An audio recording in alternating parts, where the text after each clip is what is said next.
Ahead of a possible new round of negotiations in Pakistan's capital Islamabad, US President Donald Trump has accused Iran of a quote-unquote total violation of the ceasefire after reports of ships coming under fire near the Strait of Hormuz. Now, the accusation comes amidst fresh tensions in the vital shipping corridor where Iran is believed to have targeted vessels attempting to pass through. Trump has now escalated his rhetoric, warning that the US could strike key Iranian infrastructure like bridges and power plants if Iran does not accept Washington's terms. Security forces in Islamabad set up checkpoints in the Pakistani capital on Sunday ahead of a possible new round of negotiations between Iran and the US. Rolls of barbed wire and heavy police presence could be seen near the hotel where the first round of talks on April 11th was held. In a social media post on Sunday, U.S. President Donald Trump said his envoys would be in Islamabad for fresh talks on Monday. But in the same message, he said that if Iran did not accept what he called, quote, a fair and reasonable deal, then the U.S. would attack Iranian bridges and power plants.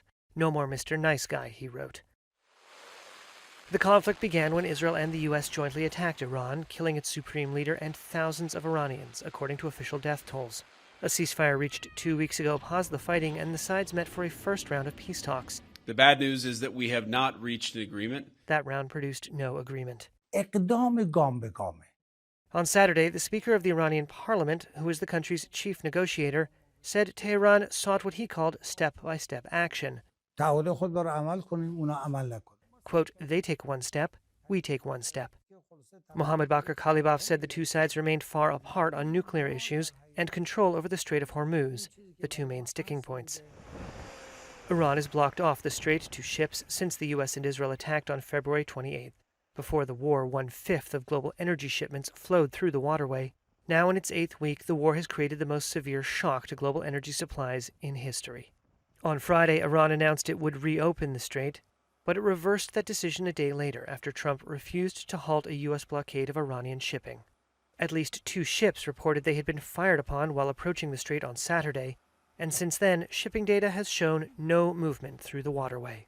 Trump accused Iran of, quote, total violation of the truce for firing on the ships. Iran's Tasnim news agency on Sunday said there is currently no decision by Iran to send a negotiating delegation to Pakistan, quote, as long as there is a naval blockade. Now, meanwhile, US President Donald Trump has also said that American forces have taken control of a vessel attempting to breach the blockade on Iranian ports in the Strait of Hormuz. In a post on his social media platform, Truth Social, Trump claimed that US Marines stopped the ship by disabling its engine and have now taken full custody of this cargo vessel.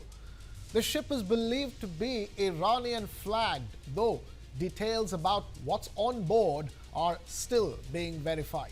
The incident comes as the U.S. continues to enforce a naval blockade around the Iranian ports, while Tehran has alternated between restricting and reopening traffic through the Strait of Hormuz. The waterway remains critical, handling nearly 1/5 of global oil supply.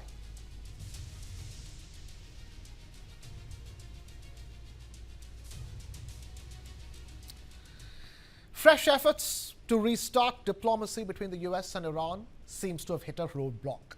According to Iran's local news agencies, Tehran has rejected this new round of peace talks with the US just hours after US President Donald Trump said he was sending envoys to Pakistan.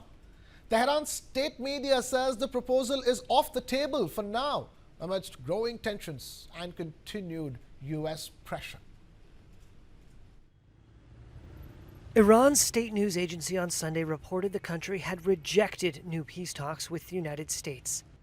The rejection came hours after U.S. President Donald Trump said he was sending envoys to Pakistan for talks and would strike Iran unless it accepted his terms. Iran's official news agency wrote, quote, Iran stated that its absence from the second round of talks stems from what it called Washington's excessive demands, unrealistic expectations, constant shifts in stance, repeated contradictions, and the ongoing naval blockade, which it considers a breach of the ceasefire. Trump, meanwhile, said the U.S. military had taken control of an Iranian-flagged cargo ship by blowing a hole in its engine room.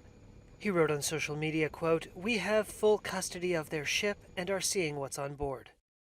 The United States has kept a blockade of Iranian ports in place, while Iran has lifted and then reimposed its own blockade of marine traffic through the Strait of Hormuz. Before the war, almost 2 months ago, roughly 1/5 of the world's oil supply flowed through the strait.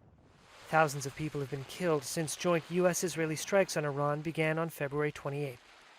Iran responded to the attacks with missiles and drones against its Arab neighbors that host U.S. bases. The apparent diplomatic setback could set the stage for a renewed surge in oil prices when markets reopen after the weekend. Now in its 8th week, the war has created the most severe shock to global energy supplies in history, sending oil prices surging because of the de facto closure of the strait. Now, there may be some relief on fuel prices, but not just yet. U.S. Energy Secretary Chris Wright has said that gasoline prices in the U.S. have likely peaked, but are expected to stay above $3 a gallon into next year. That outlook reflects ongoing pressure from global markets, especially after the Iran conflict pushed up oil prices. So while the sharp rise may be behind us, sustained relief at the pump could still take time.